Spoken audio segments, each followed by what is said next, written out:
झारखंड में विधानसभा चुनाव को लेकर तैयारियां शुरू हो चुकी हैं। झारखंड कांग्रेस के नेता भी जोर शोर से बैठक कर अब आने वाले चुनाव की तैयारियों में लगे हैं और इस सिलसिले में झारखंड कांग्रेस कमेटी की पिछले दिनों दिल्ली एआईसीसी में बैठक भी की गई। तो वहीं इस मुद्दे पर राहुल गांधी से भी मुलाकात की जा सकती है। पूरे मामले पर हमारे संवाददाता सौम्या मिश्रा ने झारखंड कांग्रेस कमेटी के अध्यक्ष राजेश ठाकुर से खास बातचीत की। आइए आपको दिखाते हैं।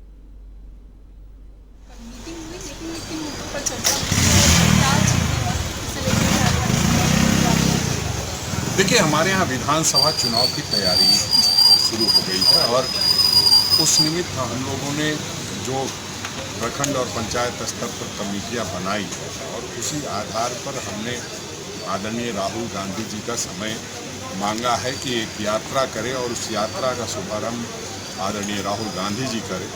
तो उसके लिए हमने रिक्वेस्ट किया था और उसके बाद यहाँ एक बैठक बुलाई गई थी। पिछले दिनों 26 लोगों की बैठक बुलाई गई थी, कल 22 लोगों की बैठक बुलाई गई और उसमें सभी लोगों से चर्चा की गई है कि कैसे हमें चुनाव में रणनीतिक तौर पर तैयारी करनी है और कैसे सामाजिक और जातिगत जो समीकरण है उसको साधना है। जिस तरह से लगातार हमने काम किया है संगठन ने और सरकार ने, उसको कैसे जन जन तक पहुंचाना है, उन सारे विषयों पर चर्चा हुई है। तमाम बड़े नेताओं का 1-to-1 उनसे बात हुई है कि कैसे हम लोग जिला स्तर पे, प्रदेश स्तर पर और क्या खास करें कि जो संगठन मजबूत है वो और मजबूत है।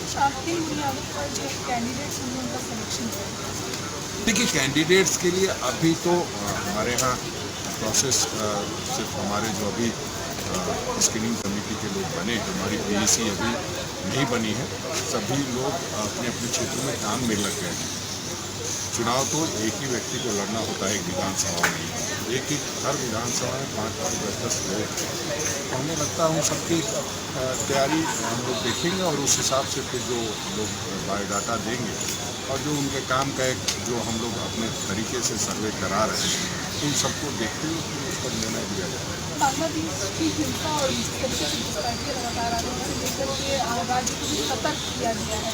किस तरह की तैयारी और किस तरह की सतर्कता? देखिए, निश्चित रूप से जब कोई पड़ोसी देश में कोई ऐसी बात होती है तो सतर्कता बरतना लाजमी है। हमने देखा है कि आज सुना है कि हमारे यहाँ रांची में हाई कोर्ट ने निर्देश दिया है कि राज्य सरकार को अलर्ट रहना चाहिए। हम समझते हैं कि निश्चित रूप से केंद्र सरकार को भी कोई अलर्ट दिया होगा। अभी पूरा डिटेल्स हमने नहीं पढ़ा है क्योंकि जो बॉर्डर सिक्योरिटी का मामला होता है वो केंद्र सरकार का होता है।